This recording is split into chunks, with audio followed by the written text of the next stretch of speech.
single day. I'm gonna make something great. Boa noite, gente. Eu vou apresentar meu projeto de intervenção, minha proposta. E eu vou falar sobre o desenvolvimento infantil, mais a insegurança profissional no processo de inclusão infantil. Meu resumo, ele tá ligado, eu vou ler uma partezinha, a inclusão de crianças com deficiências na rede comum de ensino é um grande desafio associado à insegurança dos pais e muitas escolas não se sentem preparadas para receber um aluno com deficiência, um aluno especial, seja qual doença for. De modo geral, os cuidadores principais responsáveis por garantir o bem-estar, a assistência e a prestação de cuidados à criança reconhecem a importância da escola em seu desenvolvimento.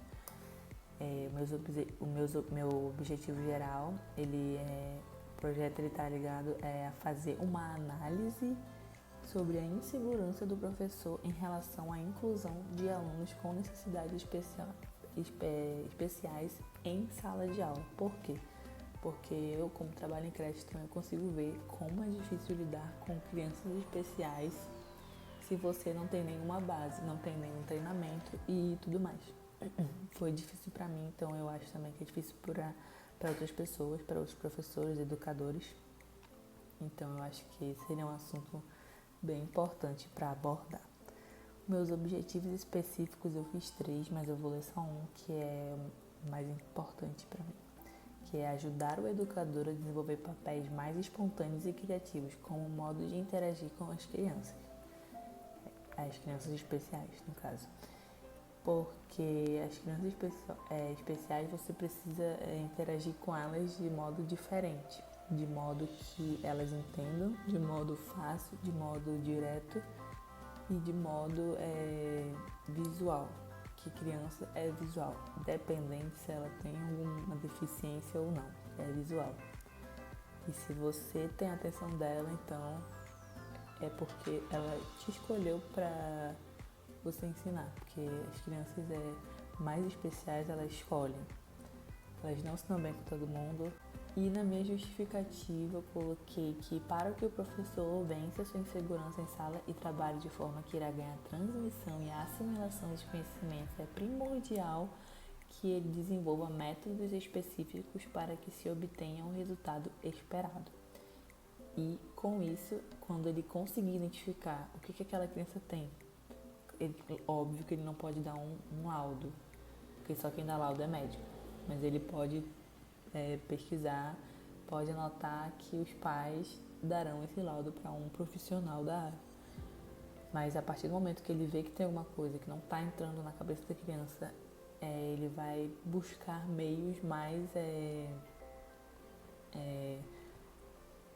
metodologias diferentes para ensinar aquela criança, seja ela por visual, seja ela por uma aula mais dinâmica, uma aula mais fácil, vai a critério do professor. E na minha metodologia, que já entra os tipos de pesquisa, o local onde eu vou fazer essa intervenção. Bom, meu local de intervenção vai ser na creche onde eu trabalho, porque lá a gente consegue, eu e a coordenadora, a chefe, a gente viu que as professoras elas precisam de um treinamento extra, porque nem todas sabem lidar com essas crianças e a qualquer momento você pode cair de paraquedas numa sala que tem uma criança especial.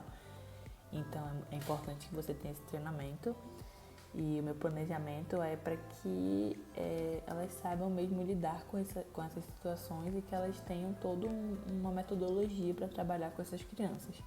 E eu escolhi no psicodrama, mais a parte da sociodinâmica, que é que investiga a dinâmica de grupo, as redes de vínculo entre os componentes dos grupos. Por que eu escolhi isso? Porque isso já entra a parte do roleplay.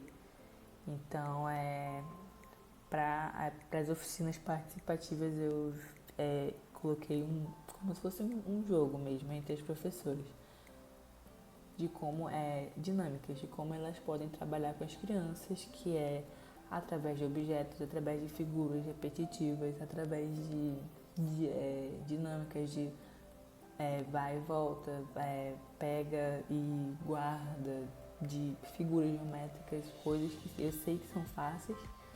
E eu coloquei aqui Brougerie, eu não sei falar muito bem o nome dele, mas de 1998 ele compartilha essa ideia e sugere 5 características para a identificação da situação lúdica.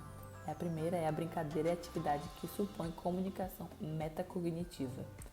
A segunda é o jogo está inserido num sistema de regras, independente de quem brinca. Se vocês não sabem, uma criança autista ela é uma criança muito metódica. Então ela gosta de regras e ela consegue seguir regras. É até meio irônico, porque você acha que, dependendo do grau, você acha que você não vai saber lidar, mas ela é super regrada. Então, tipo, se você fala, a tal hora nós vamos fazer isso, tal hora vocês têm que fazer aquilo, porque senão ela fica furiosa porque não é aquilo, já muda, então você não pode mudar. E quando você mudar, você tem que avisar antes para ela se preparar para aquilo. O terceiro, o jogo é espaço de decisão. 4. O jogo apresenta a dissociação de consequências produzidas durante e pelo jogo.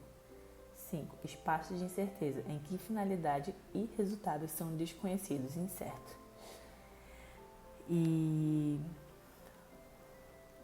esse autor, ele afirma que esta é um acordo com a interpretação que a criança faz de significativos presentes no brinquedo, no brincar. E ele leva muito em consideração a afetividade, que você precisa criar esse vínculo com a criança, essa afetividade, para que, ao mesmo tempo que você esteja aberto a aprender com ela, porque nós aprendemos com as crianças especiais, ela esteja aberta a aprender com você também, ela se deixe aprender com você. E também ele fala que os jogos eles são classificados em várias categorias, que são exatamente as que são sugeridas para trabalhar com as crianças especiais, que são os jogos funcionais, os jogos de ficção, os jogos de aquisição e os jogos de fabricação.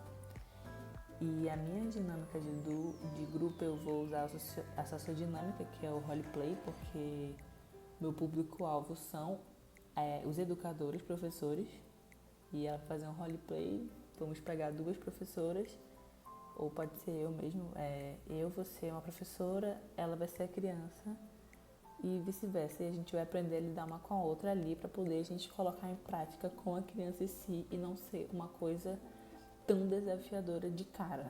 Ela já vai estar preparada para a situação, caso ocorra na turma dela.